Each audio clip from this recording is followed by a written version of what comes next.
This is John Kohler with GrowingYourGreens.com. Have another exciting episode for you today. So what I'm going to show you today is how to set up and plant out your raised bed garden with tomatoes.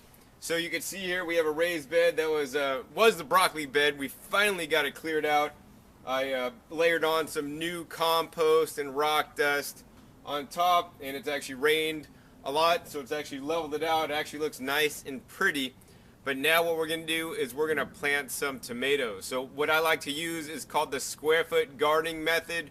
Also, another form of it is actually called biointensive, which promotes similar planting spaces, like packing plants close together so that you could basically achieve the highest amount of yields and wasting the least amount of space.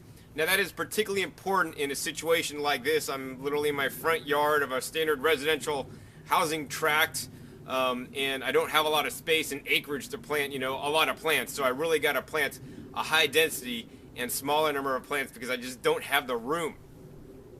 So the square foot gardening method, they basically have a couple different specifications. So one specification is for like smaller tomatoes, or maybe determinate tomatoes. And once again, I'll go ahead and go over determinate and indeterminate tomatoes if you don't know what that means. Basically, determinate tomatoes grow to a certain size. Generally they're smaller, they don't just vine out and grow like humongous, and they put on one large crop. And once that large crop comes on and is put on, then it pretty much doesn't produce anymore. So that once again is determinate. It has a determined lifespan. Whereas the indeterminates, basically you could plant them, they'll grow, they'll pump out tomatoes, they'll keep growing, they'll grow as a vine, they'll keep probably growing down your street if you let them, if your season was long enough, like in the tropics where it doesn't freeze. And they'd continue to put out tomatoes and tomatoes and tomatoes and tomatoes and tomatoes until, I don't know until what happens. Until it got tired. Until it wanted to take a nap.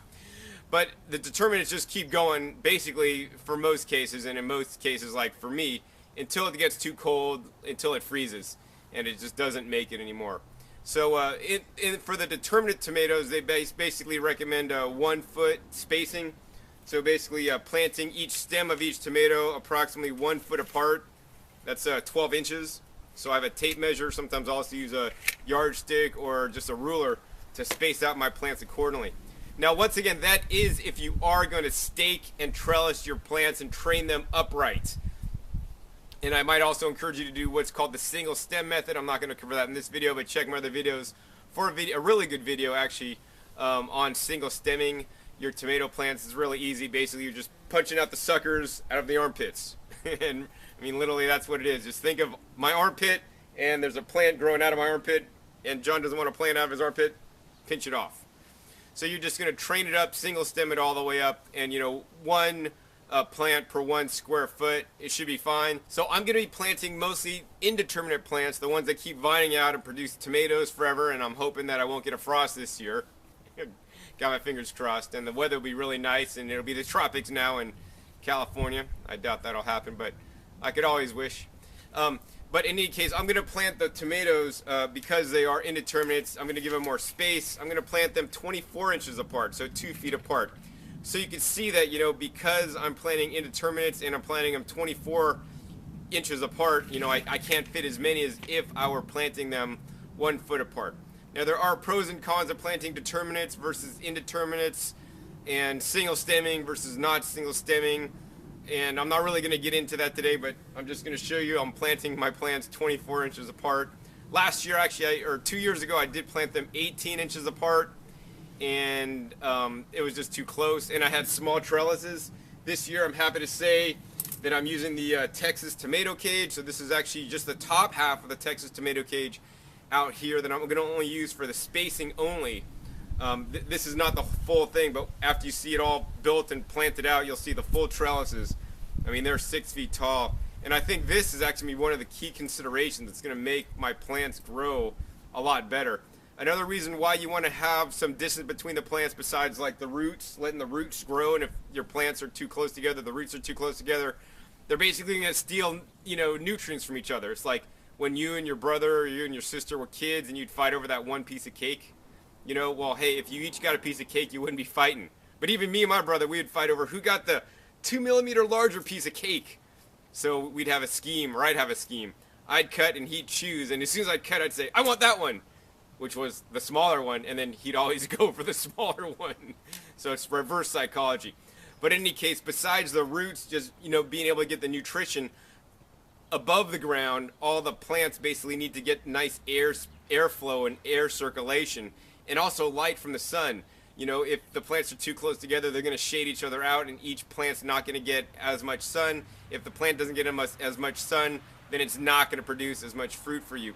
Same thing with the air circulation. If there's not enough air circulation between the plants, then, you know, you could get disease, and that's not a good thing either. So I found the 2 feet spacing is pretty good, and give them some space to breathe with these Texas tomato cages are definitely really a good thing. So next, I'm gonna start laying out the bed, and we're gonna use the Texas tomato cage. So these are the real bottoms that go into the ground. They unfold, and these long stakes go into the ground to anchor this cage into the ground, you know, so it's not gonna be wobbly or tip over. It's gonna be nice and stationary. Once we put this in, you could put the extension in that fits onto the top to get it up to the 6 feet high height. Now I do recommend these tall, 6 foot tall Texas tomato cages when you're specifically using indeterminate. Those are the vining plants that'll pretty much grow forever until it gets too cold. So these cages are really good. I mean, these are just serious cages. Basically what you're going to do is you're going to make an investment in these cages, and they're pretty much going to last you forever. They fold flat to store. They can be used year after year after year. I like them a lot. So next, let's go ahead and do the layout.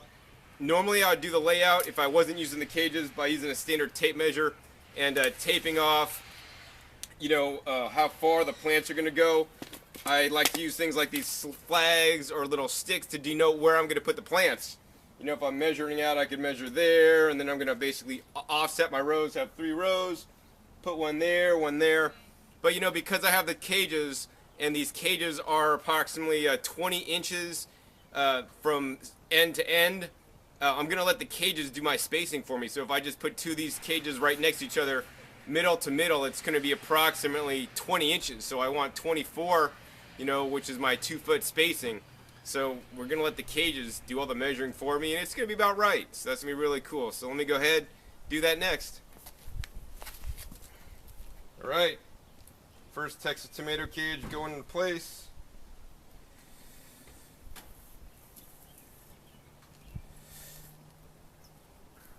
Man, that's nice and solid, fits right in the ground. I mean, this is definitely a sturdy cage. There's cage number 1. I just gotta do the rest of them.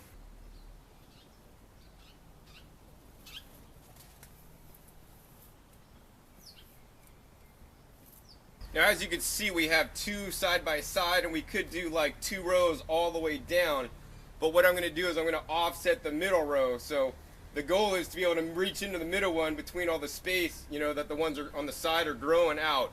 So with these cages, it'll make that pretty easy to do. So let's go ahead and place this 3rd row, or the middle row.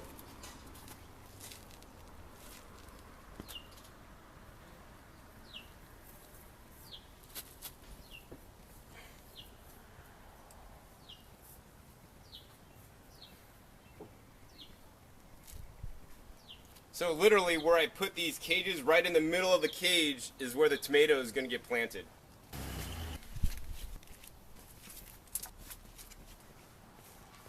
So I already got 10 cages in the bed. This will be the 11th cage going in the bed.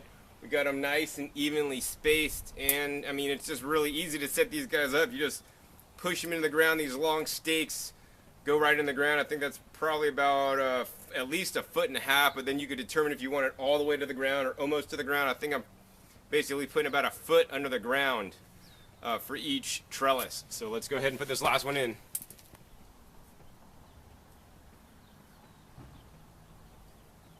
So there you go. I got all 11 trellises in place. Once again, these are the Texas tomato cage, nice, heavy duty. They fold compact, and this is only the bottom half, and the top half is actually right here. Go ahead and grab one of these guys, and this just basically unfolds once again, and then you just need to line these guys up. Oops, line them up and put them in here, and it's kind of like a little extension thing. Goes together that easy. And there it is. There's the full cage made. So for now, we're just gonna go ahead and keep the bottom halves on while we plant. And you know, we might just let the plants grow up a little while before we put the tops on, because this actually gets kind of big and it's not quite needed yet. So I like that you have the capability or the option of, you know, leave the cage on full or leave it half height, so it looks just a little bit cleaner, you know, until you really need the cage around the tomato plant. Next, I'm going to go in the back, get the tomato plants out, and I'm going to plant them up. Got everything planted out, worked all good, put the Texas tomato cages in the bed. Once again, we only put half of them on. The other half's going to go, and you know, basically these are going to be 6 feet tall. So that's definitely going to be enough support for the tomatoes. And this is nice because you could reach in really nice compared to what I was using in prior years, basically some galvanized fencing. So definitely really good. And we're just going to go ahead and let these grow a little bit taller before we put on the extensions there. So no real big trick to planting them out. Basically, you know, I took off some of the leaves and planted them fairly deep as I could go, and so that there'll still be some foliage above. You know, tomatoes, you could plant them deeper up the stem because they will root out the stem. Peppers may also do that, although I've heard mixed reports, but with tomatoes, it's always better to, you know, bury them a little bit deeper. So other than that, the only thing when I dug the hole, besides burying them deeper, I use this stuff here, just basically mycorrhizal inoculant. So I like that a lot, and previously we had actually enriched the bed with rock dust and worm castings and some kelp actually. But now it's all planted out. Next job is to basically readjust the drip emitters, since we had 5 rows on the drip emitters and we won't need to use all of them. We're going to actually plug some of them up, take some emitters out, and you know, just let it drip like normal. Let's see, other things I might do. I might plant some basil in here to go along with. It's a nice companion plant to the tomato. And also plant some marigolds, which will actually look really nice, probably along the borders. And you know, that'll definitely work out well, like it did last year, just look really beautiful. So hopefully you've enjoyed this episode, learning more about planting 11 tomato plants in a 4-foot by 10-foot bed. Once again, this is John Kohler with GrowingYourGreens.com. We'll see you next time, and keep on growing.